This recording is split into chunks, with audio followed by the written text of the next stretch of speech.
دين إسلام أرغن وانجالا فضل رب العلا دين إسلام أرغن. بسم الله الرحمن الرحيم. الحمد لله رب العالمين والعاقبة للمتقين فلا عدوان إلا على الظالمين، ثم الصلاة والسلام على خير الأنام نبينا محمد وعلى آله وصحبه أجمعين ومن سار على نهجه واتبع ملته إلى يوم الدين. أما بعد، السلام عليكم ورحمة الله وبركاته. هردفتوتا دعوتوتا تي في هاملتون هندي كيسانيو بكجرتنتي نجيني ربي إسن الرهاجراتو. السلام عليكم ورحمة الله وبركاته. أكما كتالي درب كيستي وجنين إلى لا تري أرمما في إسلام من ولت رفين مالك أبا كجدو قبطيلي أدادا كاسني إلى لا تري حرمو كان نتيرا إلى اللو إنيما نمومني مالك أبا إسلام ما كيستيس أكا نموماتيس أكامتي إلى لما قبطي جدو كوجنين إلى اللو تهاجتون. حرس كسما كينيا أستاذ غالي كباني ديها نجرا. أستاذ غالي واي إنيما المنما تي والكبسيسي قبطيلي توكو توكو حياك الله. سجنتوا لي دربان كيستيغا واي برباچي سما اورمما في اسلامماني كمتي ولسمته ولنديما ولسمته ولهمته وانجدو ولينها ساتوري قبيين كتاباسي كانوا مرنانا جنيتي جرا سانكيسا نجل قبا وانتي بروني برباچيسو eenyummaa jechuun waan ilmi namaa tokko ittiin of ibsu jechuudha. Ati of ibsuudhaaf asuma irra teessee ilaaltee ani fakkeenyaaf dhiira nama sabni kan koo Oromoodha, akkuma kana amantiin kan koo Muslimaa, wantoota baay'eedhaan ogummaan kan koo akkana waan of keessaa qabdu ibsu jechuudha yookiin immoo ogeessa fayyaati. Eenyummaa waan ati ibsa ittiin namni tokko of ibsuu danda'uuni huuyyaa jedhama afaan Arabaatiin yookiin Ingiliffaan identity isa jedhamu jechuudha.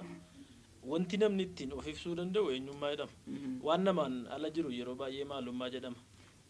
Fakkeenyaaf meeshaa tokko ol fuutee kummaanni warqiidha jettee kaateetii ibsa oggatti kennitu maalummaa meeshichaa ibsaarti jirta. Wanti namni ittiin of ibsu kun immoo identity yookiin immoo eenyummaa isaa jedhama. Eenyummaan baay'eedha waan nuti asirratti addeessineef itnoo miti garuu warri ijoon keessaa kan akka ijootti kakaafamee dubbatamuu danda'amu afur yookiin shan waan akkasiiti yeroo baay'ee kan xiyyeeffannaa argatan. Eenyummaan jechuudha. Fakkeenyaaf namoomni isa jalqabaati. Namoomni humanity ni jedhamu qabxii jalqabaati. Eega namoomatti seente kaate nama erga taate immoo qabxiin lammaffaan kan itti aanu biyyatti jiraattus murteessaadha. Biyyoomni kun yeroo baay'ee jaalala biyyaa fi maali jedhamee kan labsamu kana quba qabna bal'inaan itti deebi'uun keenya mala patriotism jedhame. Inni sadaffaa immoo saba. Saba jechuun maatiin ati irraa dhalatte kan inni itti si geessu kan dhiigaan wal harkisu kan naqee jechuudha ati itti galtutu jira. Sabatu jira. Kaan immoo amantiidha. Amantii namni sun itti amanu namoonni addunyaarra kana jiraatanu baay'een isaanii eessaan dhufe maaltu na fide eessan immoo deema maaliifan dhufe gaaffiin jedhu kun namootuma hunda keessatti ni uumama jechuu danda'ama. Gaaffii kanarraa kaasee qoratee namni bakkan irraa dhufe bakka kana fakkaata kan na fide immoo kana fakkaata kaayyoon an dhufeef kana fakkaata jedheetti amana. Inni kun amantii inni hordofu murteessa jechuudha. Kanaaf identitiin kun arfan namoomni biyyoomni sabummaan akkuma kana amantiin qabxiilee warra ijoo taasifne kaamna. Kaan ogummaan ta'uu mala fakkeenyaaf akkuma kana immoo saallisaa dhiira dubartiin innis identitii wahiiti. Wantoonni baay'een jiraachuun mala qabxii arfan kana keessatti gabaabsinee eenyummaa kan dubbachuu ni dandeenya. Kanuma irratti xiyyeeffatee dubbatas kitaabichi baay'ee. Qabxiilee arfan kana osoo waliin dhabsiisiin wal simsiisanii deemsisuunis ni danda'ama. Namni tokko namooma isaa, biyyooma isaa, saba isaa, amantaa isaa osoo walitti hin buusiin wal hin dhabsiisiin wal simsiisee deemuu ni danda'a jechuudha. Kanumti fakkeenyaaf amma namoomatti deebine yoo laalle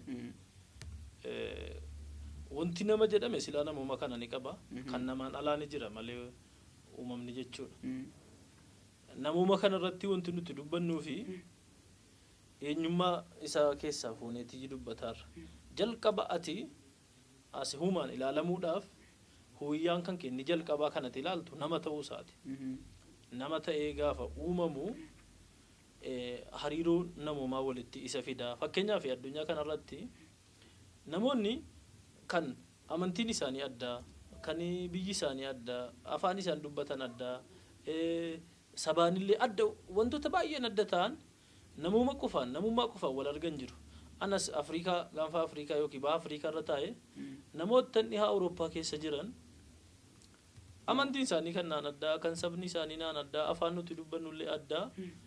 osoo walitti dhufne rileeshinii yookiin hariiroo wayii qaban hariiroo walitti nu fide sun namuma qofa jechuudha namoonni sun akka islaamaatti maal fakkaata akka immoo yookiin akka aadaa oromootti illee akkam ture akkuma seera addunyaatti maal fakkaata yoo jettee ilaaltu qabxii ijoo barbaachisaadha ogeessa tokko yeroo dhiheenyaa wahii akkuma carraa TV irratti dubbata daa'imman keessa yeroo lafaa ka'an dura ati doktora ati injiinara ati profeesara jechuun barsiisinaa jedhe ati nama jechuu barsiisaa dure nama ta'e jechuu barsiisa namuma kanatu waan of keessaa qaba jechuudha nama meeqa doktora jedhamee ka'e akka waan namummaa isaa dagatee bakka hin taane kan dhaabbatu waan ilma namaarraa hin eegamne kan hojjetu ati yeroo baay'ee bar maqaa amantiis uffatee maqaa hayyummaas uffatee namooma yoo dhabu waan baay'ee kufaa kan inni hojjetu argita fakkeenyaaf nama amantii tokko ta'e jira nama amantii izer muslima yookiin kiristaanas ta'e jira abbaa amantii jedhama ati waan namni nyaatu keessatti barbaree amma daakamu jennu biyyoo diimaa fiddee itti maktee daaktee gurgurta taanaan kun waa'ee amantiittis waa'ee sabaattis utuun seeni namummaa isaa irratti rakkoo qaba nama sun malee midhaan namni nyaatu daaktee fakkeenyaaf amma xaafii biyya keenyatti baay'inaan daakamee nyaatama sakatuuraa fidee xaafiitti makee daakee nama nyaachisa taanaan namummaadhuma isaatu rakkoo qaba sun dhimma amantii bira sin geenya dhimma dhaqee hammallee waa'ee sabaa waa'ee biyyoomaa dubbachuun geenya nam sun kanaaf namichi sana gaafa inni dhalatu ati nama akka namaatti yaade akka namaatti hojjedhu profeesara ofiin jedheen bakka hin taane dhugee kufee bo'ii lolaa keessa yoon ciise still humanitiinsa rakkoo qaba nam sun waa'ee profeesarummaatti himne malee nuti gaafa inni dhalatu waa'ee namummaa ati nama jechuu ittiin himamne jechuudha so humanity wamti jedhu kun yookiin insaaniyyaa wamti jedhu kun nu keessatti bu'uura dhaabbatee gadi taa'uu qaba annama kana nama waan hin ta'eef waan namarraa malle hojjechuu hin qabu waan namarraan eegamne hojjechuu hin qabu jedhee of kabajuun qaba akka lukme akka islaamaatti immoo laale gaafuma nama jennee kan laqabnu uumamnu ayyuannaa sunnaa khalaqnaakum min dhakarin wa unthaa yaa namootaa jedhee rabbiin innuma waamu jechuudha namummaadhaaf iyyii bakka kenne yaa namootaa jedhee waamu innaa khalaqnaakum min dhakarin wa unthaa kan sammuu qabu kan akkuma kana sammuudhaa wajjin immoo fedhii lubbuu qabu si'i gorsa kana fudhuudha malee ka gaafa uumu rabbiin sammuutti kenne malee shaawaa yookiin immoo simmeetiitti hin kennine kanaaf seeruma kaa'ame gaayidaansuma kaa'ame irra deemu malee wanti san jallisu baay'een jiru bineensa immoo yoo ilaalte insaaniyyummaatti kenne sammuutti hin kennine kanaaf gaayidaansii isaan hin barbaadu amma lubbuun fedhe deemanii hojjetanii kaloos nyaatanii amma fedhan nyaatu nama immoo kana lamaanitti kennee ka'ee ati namaa jedheetii waame quraanni amma yeroo baay'ee na laaltu yaa ayyuhal ladhiina aamanu jechuu caalaarra kan jiru yaa ayyuhan naasu yaa إن خلقنا الإنسان مالي جدّو كنتو الرباية ماليف إلما نما هند جلك بوامي تجي إرجعت تبرسود عافي. هيجا إسلام ما كيستي أما humanity يوكا نموم نكوني كابتلي كبيه كتاب نكون كبان عرفان كيسة سجل كباتي جل كبر رجلا أكما ياده هيو أماس كاستنرتنو يادني هيو زان جل كبان نمتانا وهندون سرتانا إسلام ما تسيودي بنيجرانه إسلام ما نس وسنادا نموم ولا فطرة الله التي فطر الناس عليها ربي إلما نمارت نموم ما سجل كباسنا نموم ما سجل كباسنا إسلام ما أنتو قايدان سنو فوسنا تسيدي بسوق namumtu islaamummaamtu namoota uumama jalqabaa sana namooma sanarraa goreennaan malee isumadha faxarannaas ala isheerratti ilma namaa kana uume ilmi namaa kun islaamummaa keessatti kabajamaadha qabxii guddaa gaaftee bara qabxii irra darban iyyuu miti kun amma qajeelfamumti quraanaa fi hadiisaayyuu namooma sana sirri bakkatti deebisuudhaaf isii bakka jallatte sana akka hadiisa keessatti amma ergamaa rabbi alayhi salatu wassalam jedhani yaqulu allah ta'ala inni khalaqtu ibadi kullahum nafa an gabrootan ko jalqabuma karuma sirri irrattan uume fajtalathum ash-shayatin walakin atatum ash-shaytan fajtalathum an at-tariq shaytanitti dhufe karaarraa isaan daddabse malee jedhe daba sana sirreessee namooma sanatti bu'uura sanatti deebisuuf malee gaayidaansiin dhufu kun yookiin qajeelfamni dhufu kun waan haaraa uumuu miti so yennati ilaaltu namoomni kun qabxii ijoo isa bu'uuraa jalqabaa ta'a jechuudha namooma sanatti deebisuun namummaa sanarratti eeguun qabxii ijoo waan ta'eef identitii dagatamuu qabu miti sirriidha jechi hayyuchaa bara ati namummaa utuu ilmaan kee hin qabsiisin doktorummaa yoo qabsiifte doktora meeqa bakka hin taanetti argitama piroofeesara meeqa lafa hin taanetti argita bakka namummaarraa hin malle isa piroofeesarummaa isaa doktorummaa isaa dhiisi kanaaf qabxii ijoodha fixraa isiin jettu sun jechuudha qabxii irratti sirriitti xiyyeeffatamee dubbatamuu qabu ilmi namaa kun akka islaamummaatti akkuma namummaa osoo qabu islaamni immoo ilma namaa kana kabaja addaati kan inni itti kennee jiru ilma namaa حيوان برات اللي جالس يسكم ربنا القرآن كيست يردبته ولقد كرمنا بني آدم وحملناهم في البر والبحر ورزقناهم من الطيبات وفضلناهم على كثير مما خلقنا تفضيلا كبجات تقول نمني كبجمان سني كبجاسنا كبتي جراتشوتي الرجراته إسلام من سبك من ليته قوسك من ليته نمني نموم وساتين كبجمون الرجراته مي وأك إسلام ماتس akka oromummaattis immoo hin deebina namoonni akkamittiin ilaalama eenyummaan kun akkamittiin ilaalama ka jedhu mee ibsa atuu kaaftee kaatee bar islaamni namummaadhumaa fi kabaja addaa akka inni kennu walaqad karramnaa banii aadama ammaati kaafte kun wama ilmaan aadam jedhame kana rabbiin kabaja addaa isaaf kenne sababa namummaa isaatiif jechuudha dabalatammoo يا أيها الناس إنا خلقناكم من ذكر وأنثى وجعلناكم شعوبا وقبائل لتعارفوا إن أكرمكم عند الله أتقاكم يا نموت هجدتي يوامي إرجاء تدبرزا كن قبتي إجونا كان يادوه بجوك أبو يونا مما قبات تدافي يونا متى تجافا جنو أما نربيني قرآن كيستين كنتم تأكلون جدو يوسم مقبدتي يوني يادتي يونا مما قبات تتأي kana yaadi kana xiinxali kana hubadhu jechuudha namummaa isaa kana irratti jabeessee dubbataara jechuudha akka namummaatti hariiroo uumuun waliin jiraachuun islaama keessatti iddoo guddaadha qaba namni akka bineensaa wal saamuun akka fakkeenyaaf qeeransii bineensa tokko dhufee saamu namni dhufee nama harkaa waa butee deemuun ilma namaarraa waan eegamu miti namuma isaatu rakkoo qaba jechuudhaaf kanaaf namummaa sana walitti kabaa walitti guuraa guddisaa deema aadaan islaamaa jechuudha namu bira darbite iyyuu kati bineensaaf yaaddu si ajaja yoo bineensaaf yaaddes rabbi biratti kabajaa qabda mindaallee itti argatta hadiisa hedduutu asirratti jira fakkeenyaaf dubartii banii Israa'el tokko badii hedduu keessa kan turte sagaagala waan adda addaa keessa turte garuu namummaa qabdi ofii isheetii bishaan baay'ee dheebotte biirii bishaan boolla bishaanii keessa buutee bishaan dhuddee kaateeti hoggasiin baatu sareen tokko baay'ee dheebote arraba isaa kan akkana baasee lafarra harkisaa isanni deemu argite faqad balagha bi hadha alkalbi ma balagha bi dheebuun ana mudatee ture saree kana mudate jettee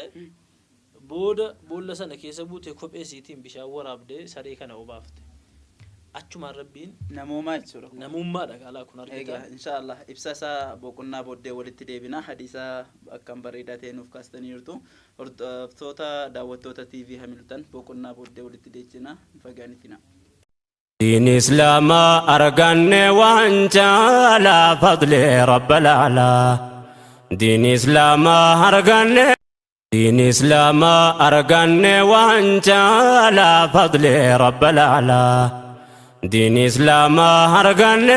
بوكنا بودي ولتي دچانه جرا بوكنا درا اكما سينا حديث ارغما ربي كيستي عليه الصلاه والسلام قصه دبرتي بني اسرائيل كاستني ترتني تو مي قصه سن كافنه ofii isheetiifis dheebottee bishaan dhugdee saree dheebotee biyyoo daarii eelaa jiru nyaatu argite sareen kunis akkuma koo dheebotee akkuma koo rakkate jettee sarii sanaaf yaaddee kophee sii baaftee dhayitee bishaan waraabdee afaan siitii kophee sana qabdee fiddee saree kana obaafte yakka isiin duraan hojjetaa turte badii isiin duraan balleessite kana namummaa isiin qabduu fi saree kanaaf kan isiin gara laaftee obaaftee jecha rabbiin badii isii sana siidhaaf araaramee jannata sii galche jechuu ergamaan rabbii alayhi salaatu wasalaam nutti himan kanarraa ka'anii barumsi isaanii akka walii galaatti nu dabarsanii wafii kulli kabdin raxbiin ajr ati waan tiruu qabu waanuma bineensa ta'e jechuudha lubbuu qabu hunda isaayyuu nyaachisuun soorata isaaf barbaachisu isaaf kennuun mindaa qaba rabbi biratti jechuu nu akeekani kanaafu namummaan hojii akkanaatti si kakaasaa namuma kana wal gargaaruuni rabbi birattis mindaa qaba jechuudha hadiisa isa kan beeytaatu kan adurree namtitti hiite egaa asitti qabxiin hubatamuun isaa dirqama akkuma isinuu kaastaniirtanu insaaniyyaa yeroo jedhamu nama akkasaa dhiibuu mitiiti nama ofii isaatiin namuma wajjiniin qabu nama akkasaa dhiibbaa irratti cunqursa adda addaa irraan ga'uu mitiiti hatta beelada biraayyuu sareedha seenan sin amma kaastanii sababa sareetiin dubartiin kun achi rabbii dhiifama rabbii argattee jirti badii keessaa baastee hayawaana biraatiif nama akkasaa nama kabajamaa akkasaa nama namuma qabu akkasaa yoo gargaara yoo wajjiniin dhaabbate immoo hammam tokko kabaja argataan asirraa ni hubatama akkuma isin kaasuuf turtanii حديث أرقام ربي كيسة عليه الصلاة والسلام دخلت امرأة فيه الراجل دبرتين توكو دخلت النار أبدا جهنم سينتي سببا أدريتي في جتة أبدا جهنم سينتي دبرتين توكو جرن لا هي أطعمتها هيتيني بكا هيتي سنتي نياتي سنين يوكامو قد ديستي حشائش أرضي كيسا وان بكي كيسا فجأوكنا كشين بربادتو ينقول سبب حيوان سنة ميتي أجت روحي سيبئيف سبب سنف جهنم سنتين هرّا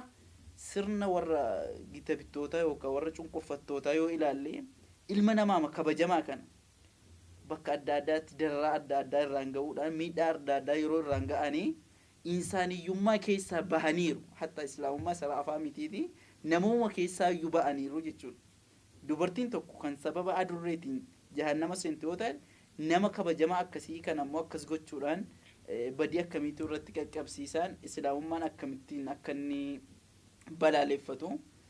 ibsaa jira jechuudha. Kanaan wal qabsiisnee mee kallattii Oromootti immoo yoo deebinee ilaalle Oromoon namooma keessatti eenyummaa keessatti aadaa akkamii qaba wal gargaaruu keessatti akkamitti wajjiniin jiraata sooshaal laayifiin isaa maal fakkaata kan jedhu mee bareeda qabxii bareedaa kaafte san dura garuu kanatti kaafte amma namni tokko adurree hidhee adurree kana bishaan obaasuu nyaata nyaachisuu dhiisee hoggaa ajjeesuu rabbi biratti dallansuun guddaan isarra qubateetii sababa kana rabbiin adabbii jahannamaa sagalchee jedha har'a namummaa sana dhabuudhaan addunyaa kanarratti rakkoo uumamaaru argaa jirra biyya tokko deemanii daa'immanii fi dubartoota manguddoota mana keessa jiran akkuma jiranuun boombiidhaan manatti caccabsanii achumatti awwaalanii namoonni kumaatamni miiliyoonni waan nyaatan dhabanii yeroo dhuman yeroo qe'eedhaa buqqaan addunyaa kana keessa hoggantoonni jiran namummaa hin qabne baay'een isaanii rakkoonsa hoggantoonni gubbaa jijjiiran kun akkuma sila jenne piroofeesarummaa fi maali baratan liidarii barsiifne malee gaafa dura namummaan barre namummaan osoo keessa jiraate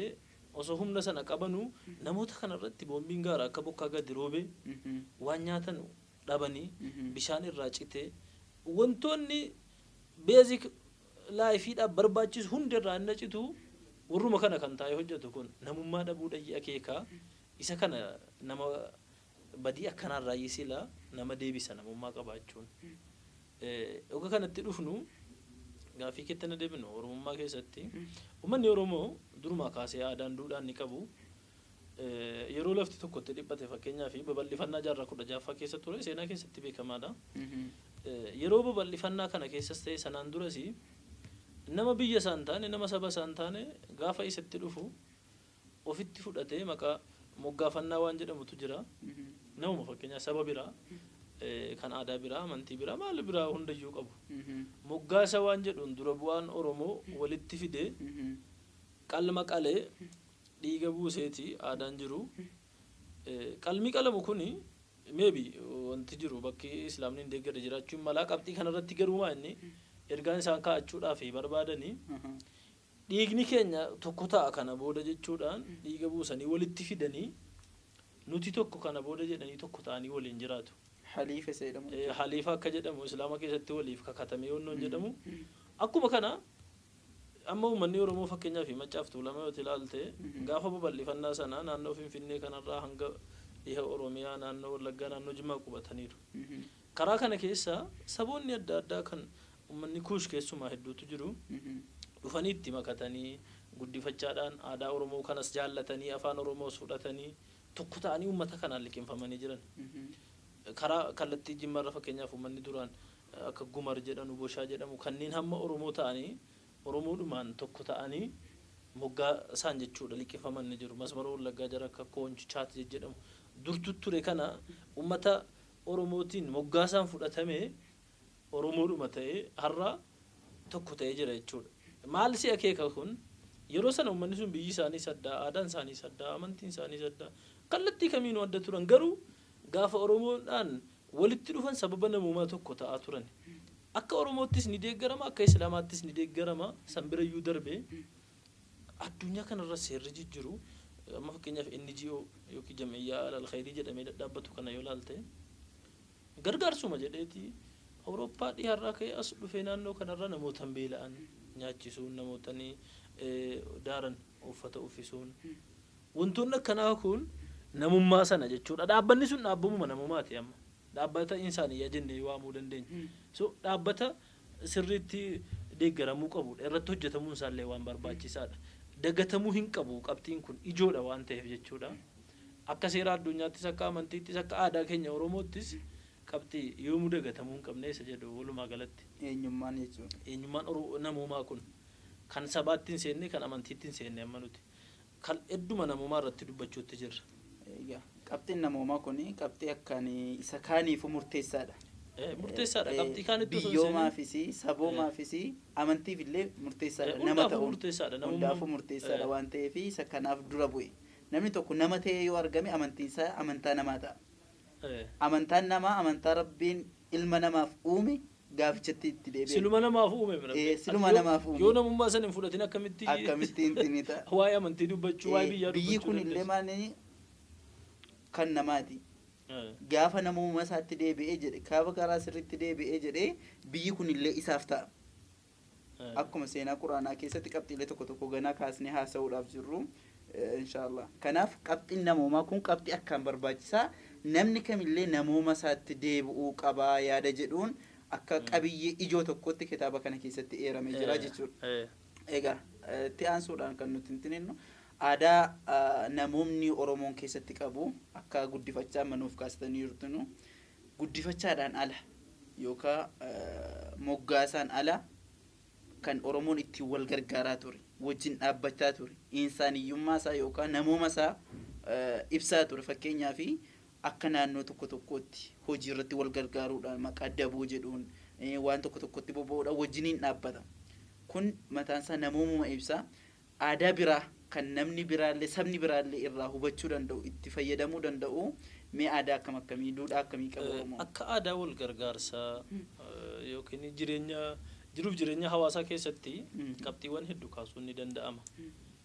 maali kan sababni qabxii kana dhiisee bira darbee fi jidduudhuma Oromootaatti amma jarri kun baay'een isaanii akka sabaattis akka amantii isaaniittis walitti hidhamanii jiru warri kun amma baay'een isaa kun warra hariiroo sabaa yookiin hariiroo amantii waliin hin qabne irratti haasa'aa jirra baay'inaan namummaa qofaan sababa namummaa qofaatiin isa jedhu irratti haasa'aa jirraa fi malee aadaa wal gargaarsaa Oromoo keessa jiru aadaa 6-7 ol kaasuu dandeenya fakkeenyaaf yeroo qonna qotan daboo jedhanii yeroo qonna sana haamanii galchan wanta akkasii aadaan namootanii qabeenya hin qabne masaaggoo waan jedhantu jira naannoo keenyatti naannoo biraatti maqaa addaas qabaachuun ni mala nam tokko yoo loon hin qabaanne hoolaa hin qabaanne ani yoon qarshii ho'i qabaadde biteen hoolaatti kenna hoolaa sanni eegaa san booda hoggasiin dhalte ilmoo isheen dhalatte sun qixxee taati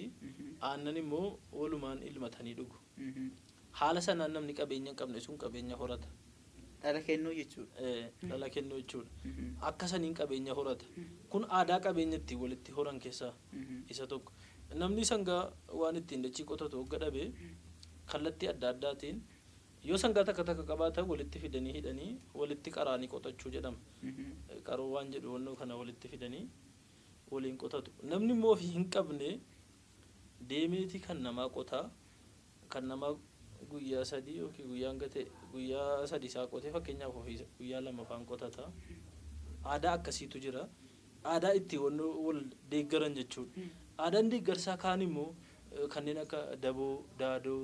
kiraa maal wantoon jedhan baay'ee jiru inni kun jidduudhuma oromootaatti waan ta'eef irra darbee isa kana qabxii biraa irratti fuulduratti bal'inaan aadaan oromoo maal fakkaata waan jedhu irratti inshaallah irratti kaafna jedhee yaada isa kana amma qabxii eenyummaa keessaa isa lammaffaa irratti osoo dhufne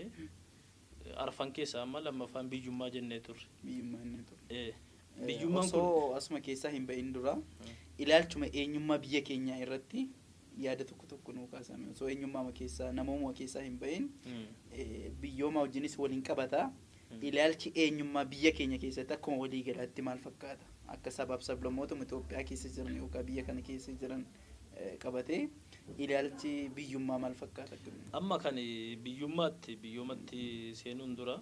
qabxiin inni itti kaaftee akka biyya keenyaatti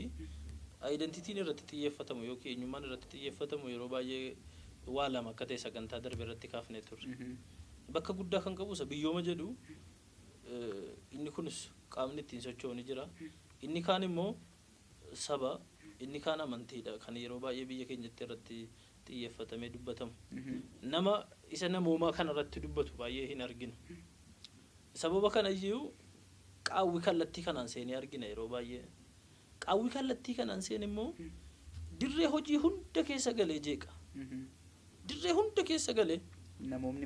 namoomni bannaan dirree hunda keessa seenee fakkeenyaaf iddoo daldalaa yoo ta'eetu nam tokko ni daldala amanamummaan akka amantiitti labsamuu mala akka seeraatti kaa'amuutu mala maaltu kaa'amuu mala garuu yoo sila namooma hin qabne hunda kanayyuu lafatti gateet meeshaadhuma foorjidii ta'e tokko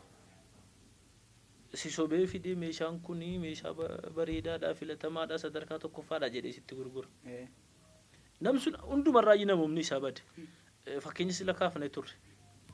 yeroo ammaa magaalaa keessa bakka adda addaatti wanti nuti arginu dhadhaadha jedhanii muuzii waliin laaqanii fidanii dhadhaa jedhanii kan isaan gurguran argita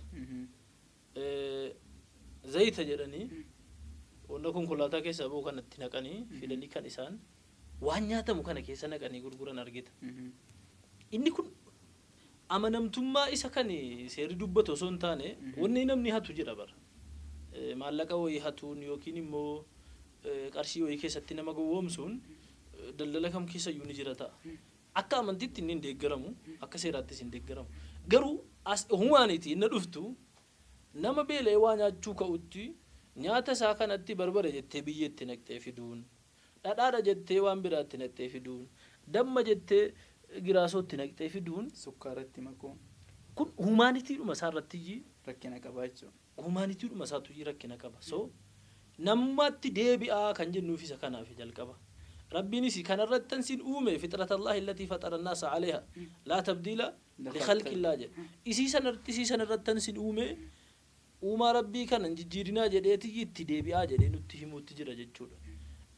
dura isa kan biyyoomaa qofa labsuurra isa kan amantii isa kan sabaa qofa labsuurra namooma labsuun dirqama ta'e argama namni tokko nama ta'uu isaatu dursa jechuudha nama ta'uu isaatu dursa takaalifa shari'aa baadhachuudhaaf waan biyyummaa baadhachuudhaaf waan sabummaa baadhachuudhaaf waan shari'aallee baadhachuudhaaf nama ta'uu isaa dura hayawaan irratti dirqama kamiruu baadhachuudhaaf ati amma adurreetti ajaja wayin dabarsitu qajeelfamuu baafteen kennitu namooma sanatti as deebi'i jechuutu iyyuu dursa kan qabxiin barsiifamuu qabu jechuudha yoo namooma sanatti hin deebine biyya isaatiifis yaaduu hin danda'u akka qeeransaa kan inni fiigee walirraa waa butu argita yeroo hedduu kan amma TV irratti waan adda addaa irratti sargaate deemna miti namni akka qeerransaa qarshii wal irkaa butee fiiga kan dubartoonni baatanii deeman shaanxaa harkaa fudhateeti fuudhee fiiga kun humanity isaa irratti rakkoon jalqabuma jiraachuu isaayii akeekaa jechuudha namummaatti deebi'aa hojiin namummaa kanaa miti isa jedhu dabarsuu barbaada jechuudha walumaa gallee waa'ee eenyummaa namummaa kanaa jechuudha. Egaa barnoota eenyummaa ilma namaa jedhu kanarra wanti baratamu waan guddaadha. Kanuma keessa biyyummaanis sabummaanis amantaanillee waa hedduutu jira. Kanaaf namummaa ta'uun jalqaba irratti qabxii isa duraati rabbis ilma namaa kana waa hunda caalsisee kabajee kan inni uumeef kanadha. Inshallah qabiyya kitaaba kanaa keessa kutaa takka keessaayyuu namooma isa jedhu kan ilaalle ta'a kutaa dhufu keessatti inshallah biyyoomaan yookaan biyyummaan akkamitti ilaalama akka islaamaattis akka biyya keenyaattis akkuma seera addunyaattis ka jedhu waa biyyoomaatiin wal qabsiifne kan ilaallu ta'a har'aaf sagantaa keenya asirratti dhaabna. Wassalaamu alaikum wa rahmatullahi wa barakatuh. دين إسلام أرغن وانجا لا فضل رب العلا دين إسلام أرغن